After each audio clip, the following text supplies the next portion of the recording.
Hi viewers, welcome to our channel. ప్రస్తుతం మనతో పాటు సీనియర్ జర్నలిస్ట్ దాము బాలా సార్ వారితో మాట్లాడదాం. నమస్కారం సార్. నమస్తే సార్, ముంబైలో ఒక అమ్మాయి బిల్డింగ్ పై నుంచి దూకేసి సూసైడ్ చేసుకొని చనిపోవడం జరిగింది సార్. అయితే ఆ అమ్మాయి యొక్క పేరెంట్స్ ఇద్దరు కూడా ఐఏఎస్ ఆఫీసర్లు.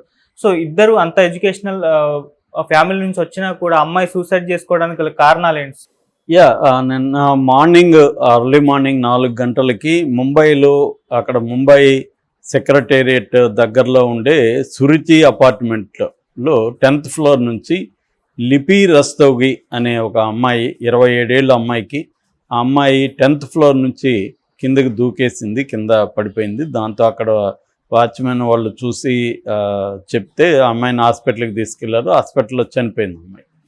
సో ఆ అమ్మాయి ఒక నోటు కూడా రాసింది. ఆ నోట్లో ఏముందంటే, నా చావుకి ఎవరు కారణం కాదు, నేను ఆత్మహత్య చేసుకోవాలనుకున్నాను, చనిపోవాలనుకున్నాను అనేది మాత్రం ఉంది. కారణం కానీ ఎందుకు చనిపోతున్నాను కానీ ఏమీ రాయలేదు దాంట్లో. అయితే ఇది ఎందుకు దేశవ్యాప్తంగా సెన్సేషనల్ అయింది, ఇట్లా చాలామంది చనిపోతున్నారు, కానీ ఇదెందుకు ఈ లిపి అనే అమ్మాయిది సెన్సేషన్ అయిందంటే, వీళ్ళిద్దరి, ఈ అమ్మాయి వాళ్ళ అమ్మ నాన్న ఇద్దరు కూడా, ఆ నాన్న వికాస్ రస్తోగి, అమ్మ రాధికా రస్తోగి, ఇద్దరు కూడా సీనియర్ ఐఏఎస్ ఆఫీసర్లు మహారాష్ట్ర గవర్నమెంట్లో. వీళ్ళ నాన్నేమో ప్రిన్సిపల్ సెక్రటరీ ఎడ్యుకేషన్ డిపార్ట్మెంట్లో, వీళ్ళ అమ్మేమో హోమ్ డిపార్ట్మెంట్లో ప్రిన్సిపల్ సెక్రటరీ. ఇద్దరు కూడా మహారాష్ట్ర క్యాడర్ సీనియర్ ఐఏఎస్ ఆఫీసర్లు. సో మామూలుగానే ఐఏఎస్ ఆఫీసర్ల కుటుంబం అంటేనే చాలా డిసిప్లిన్ కానీ ఎడ్యుకేషన్కి సంబంధించింది కానీ అన్నీ ఉంటుంది. అలాంటిది వాళ్ళ కూతురు, ఇద్దరు తల్లిదండ్రులు ఐఏఎస్లు అవ్వడం అనేది రేర్గా ఉంటుంది. ఒకరు ఐఏఎస్ అయితే ఇంకొకరు వేరేది ఉండొచ్చు, కానీ ఇద్దరు ఐఏఎస్లు అనేవి రేర్గా జరుగుతుంటాయి. అలాంటి ఇద్దరు ఐఏఎస్ల తల్లిదండ్రులు ఐఏఎస్లుగా ఉన్న కండిషన్లో వాళ్ళ కూతురు ఎందుకు ఆత్మహత్య చేసుకోవాల్సి వచ్చింది అనేది సంచలనం అన్నమాట. యాక్చువల్గా కొన్ని 2-3 ఏళ్లకు ముందు కూడా ఇలాగే మిలింద్ అండ్ మనీషా మహేష్కర్ అనే ఇద్దరు ఐఏఎస్ ఆఫీసర్ల కొడుకు 18 year old, అతను కూడా ఇదే మహారాష్ట్రలోనే ఇలాగే అపార్ట్మెంట్ నుంచి దూకి చనిపోయాడు. అప్పుడు కూడా అది వైరల్ అయింది. ఇప్పుడు ఈ అమ్మాయిది, లిపిది. ఈ లిపి ఏం చేస్తుందంటే, హర్యానా సోనిపట్లో LLB చేస్తుంది. ఈ అమ్మాయి హైలీ ఎడ్యుకేటెడ్, మామూలుగా ఇంతకుముందు కూడా మంచిగా అన్నిట్లో గ్రేడ్స్ అవన్నీ ఉన్నాయి. అయితే ఎందుకు చనిపోయింది అనేది పోలీసులు దీని మీద ఎంక్వైరీ స్టార్ట్ చేశారు. వాళ్ళైతే దీన్ని ఒక అసహజ మరణం, అన్నేచురల్ డెత్ అన్న కింద వాళ్ళు నమోదు చేసుకుని విచారణ మొదలుపెట్టారు. ఆ విచారణలో వాళ్ళకి వచ్చింది ఏంటంటే, ఈ అమ్మాయికి ఎడ్యుకేషనల్ ప్రెజర్ ఫీల్ అవుతుంది అని వాళ్ళ క్లాస్మేట్స్, ఫ్రెండ్స్ వాళ్ళు చెప్పారు. చాలాసార్లు ప్రెజర్ ఫీల్ అవుతుంది అని.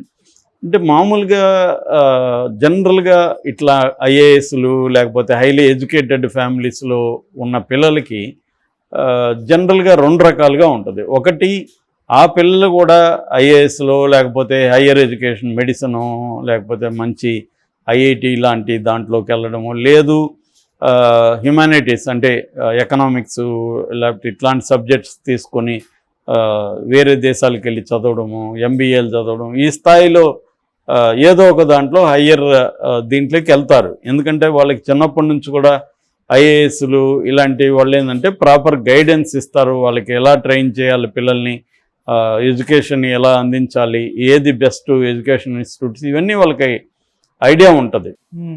వాళ్ళకి రెండోది అట్మాస్ఫియర్లో ఉంటారు వాళ్ళు, రెండోది హోదా కూడా ఉంటుంది. కాబట్టి వాళ్ళు అనుకున్న స్కూల్లో సీట్ తెప్పించుకోగలరు. మామూలు వాళ్ళు అయితే కష్టం అవుతుంది. ఒక ఐఏఎస్ అతనికి ఏ స్కూల్లో కావాలన్నా సీటు ఇస్తారు. సో అలాగా వాళ్ళ అట్మాస్ఫియర్లోకి వెళ్ళి వీళ్ళని పై స్థాయికి తీసుకెళ్ళగలరు. కానీ రెండవ కోణం ఏంటంటే, వాళ్ళ ఎక్స్పెక్టేషన్స్ కూడా అయ్యి ఉంటుంది. నేను ఐఏఎస్ అయితే నా పిల్లవాడు లేకపోతే పాపో నాకంటే బెటర్గా అనేది టార్గెట్ ఉంటుంది వాళ్ళకి. నేను ఇక్కడ చదువుకున్నాను, నా పాప అమెరికాలో పెద్ద పొజిషన్లోకి రావాలనో లేకపోతే ఇంకోటో ఇట్లా ఉంటుంది, లేదా వీళ్ళు కూడా ఐఏఎస్ అవ్వాలనో, ఇలా ఈ ప్రెజర్ అనేది పిల్లల మీద పడుతుంది. అందుకని చాలామంది చూస్తే మనకి ఈ ఐఏఎస్లు కావచ్చు లేకపోతే డాక్టర్ల పిల్లలు ఇలాంటి వాళ్ళు ఆ ప్రెజర్ని తట్టుకోలేక వాళ్ళు రకరకాలుగా మారిపోయే అవకాశం ఉంది. విపరీతంగా ఫెయిల్ అయిపోవచ్చు, టెన్షన్ అవుతుంది, అంటే ఒక మనకు తెలియకున్న ఎక్స్పెక్టేషన్ ఉంటుంది.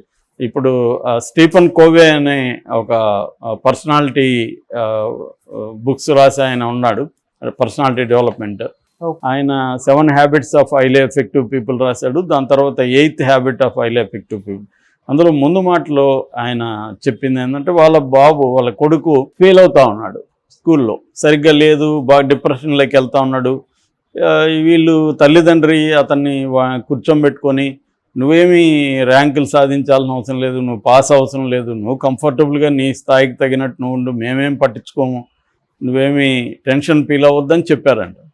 చెప్పితే ఇంకా ఎక్కువైందంట అబ్బాయికి. వీళ్ళకి అర్థం కాలేదు, మనం హాయిగా ఉండు అంటుంటే కూడా అబ్బాయి ఎందుకు ఇలా అవుతున్నాడు, మనం ఎక్కడ తప్పు చేస్తున్నాం, మనమేమో ప్రపంచానికి బోధిస్తున్నాం పిల్లల్ని ఎలా పెంచాలి, ఇవన్నీ మనం రాస్తున్నాం పుస్తకాలు, మన కొడుకుని మనం పెంచలేకపోతున్నామే అనే టెన్షన్ వచ్చి ఎక్కడ తప్పు జరిగింది అనేది చూస్తే అబ్బాయిని కూర్చోబెట్టి అడిగారు, మేము ఇలా చెప్పినా కూడా నువ్వు ఎందుకు టెన్షన్ ఫీల్ అవుతుంటే, మీరు ఇలా చెప్పే కొంది నాకు గిల్ట్ పెరుగుతుంది అని చెప్పాడంట అర్థం.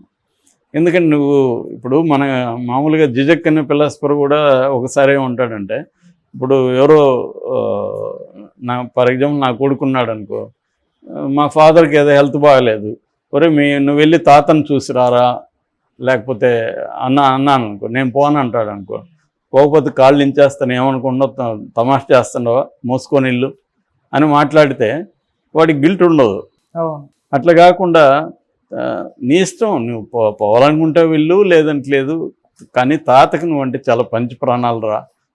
చిన్నప్పుడు తాత నిన్ను ఎట్లా పెంచాడంటే, సో అది నీ ఇష్టం, నీకు ఉంటే వెళ్ళు లేకపోతే లేదు, కానీ తాత అసలు అనే కానీ చెప్పామనుకో అబ్బాయికి ఇంకా గిల్ట్ ఎక్కువైపోయి వాడు పోకుండా ఉండలేడు, ఎదిరించలేడు. ఇప్పుడు మా ఫస్ట్ కండిషన్లో అయితే నా ఇష్టం, నేను పోను, తొక్కలో తాతను చూడడానికి పోవాలా అని వాడు వ్యతిరేకించవచ్చు. కానీ ఇలా చెప్పడం వల్ల వాడి మీద ఇంకా బర్డెన్ పెరుగుతుందని ఆ ఫిలాసఫర్ ఎక్స్ప్లెయిన్ చేస్తాడు.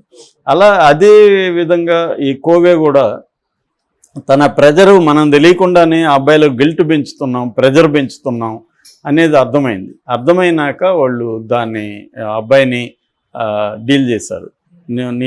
మాకు అర్థమైంది, నువ్వు నీ వల్ల మా వల్ల నీకు గిల్ట్ పెరుగుతుంది, సో నువ్వు ఖచ్చితంగా చదవాల్సిందే, చదువు, నువ్వు ఎస్కేప్ అవ్వద్దు, సో నీకు ఏ సబ్జెక్ట్ ఇష్టమో చూడు, దాంట్లో వెళ్ళు, ఖచ్చితంగా అయితే నువ్వు ముందుకెళ్ళాలి.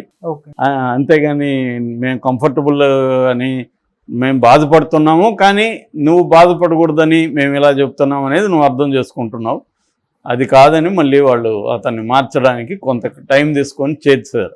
సో ఇది ఏంటంటే చాలాసార్లు పేరెంట్స్ చేసేది ఏంటంటే వాళ్ళకి ఏమి ఇష్టమో అది చేయకుండా తాము ఏమి కోరుకుంటారో దాంట్లో వీళ్ళని డెవలప్ చేయాలని. చాలామంది పిల్లలకి నేను కూడా కౌన్సిలింగ్ అది ఇస్తుంటాను మామూలుగా NGOs తరపున. ముఖ్యంగా టీనేజ్ పిల్లలకి చాలామందికి ఏంటంటే వాళ్ళకి they don't know what to do, వాళ్ళకి ఏమి చేయకూడదో తెలుసు, ఏమి చేయాలో తెలియదు. అంటే వాళ్ళకి ఏం చదవాలో తెలియదు, ఏది చేయాలో తెలియదు, ఏ కోర్స్ తీసుకోవాలి, ఏం చదవాలి అనేది వాడికి ఏమి ఇంట్రెస్ట్ ఉండదు, కానీ ఏది ఇంట్రెస్ట్ కూడా తెలియదు వాళ్ళకి. సో అది ఒక ట్రాన్సిషన్ పీరియడ్. ఆ పీరియడ్లో మనం ఏం చేస్తామంటే, నువ్వు ఇట్లాగే ఉంటే ఎలాగా, వాడు చూడు, వీడు అమెరికా వెళ్ళాడు, వాడు జర్మనీ వెళ్ళాడు, నువ్వు ఇంకొకటి, నువ్వేంటి ఇప్పుడు 1 year అయిపోయింది అనే ఒక ప్రెజర్ క్రియేట్ చేసామనుకో, అప్పుడు వాళ్ళకి ఇష్టం లేకపోయినా మనం బాధపడుతున్నాం, మన అమ్మ నాన్నని మనం బాధ పెడుతున్నాం అని మనం చెప్పిన దాంట్లోకి వస్తారు. దాన్నేమో వాళ్ళు చేయలేరు, వాళ్ళకి ఇష్టం ఉండదు. సో నేను అనేది చాలామందికి నేను చెప్పేది ఏంటంటే, వాళ్ళ పీరియడ్ 1 year 2 years వేస్ట్ అయితే అయింది, వదిలేయండి. మన అబ్బాయో పాప కంటే కూడా లైఫ్ కంటే ఇంపార్టెంట్ కాదు. వాళ్ళే కొంత ఫైండ్ అవుట్ చేస్తారు మెల్లగా, వాళ్ళ ఇంట్రెస్ట్లు ఏమైనా తెలుస్తుంది. నువ్వు వాడిని ప్రెజర్ కూడా 2 రకాలు ఇందాక చెప్పిన, డైరెక్ట్గా మోసుకొని అది చదువు ఇంజనీరింగ్ అని ఒక ప్రెజర్ అయితే, నువ్వు చదవకపోయినా పర్లేదు మేము బాధపడవు, నీ ఇష్టం వచ్చినట్టు ఉండు అనే ప్రెజర్ కూడా అని అంతతో ఊరుకోండకుండా వాళ్ళు చూడు అట్లున్నారు, వీళ్ళు చూడు, కానీ నువ్వేం చేస్తావు పాపం, నీ వల్ల కావట్లేదులే అని ఈ కంపారేటివ్ చెప్పడం వల్ల కూడా వీళ్ళ మీద ప్రెజర్ పెరుగుతుంది. సో నేను ఆత్మహత్యల మీద చాలా వీడియోలు చేశాను. 2 రకాల బ్రాడ్గా మనం విభజిస్తే, ఒకటేమో పేదల పిల్లలు హైయర్ ఎడ్యుకేషన్కి వచ్చినప్పుడు వాళ్ళు ఈ ప్రెజర్ని తట్టుకోలేక పేరెంటల్ హెల్ప్ వాళ్ళకి అందదు. ఎందుకంటే పేరెంట్స్కి ఈ ఎడ్యుకేషన్కి సంబంధం లేదు, వీళ్ళ ప్రపంచం వీళ్ళకి తెలియదు.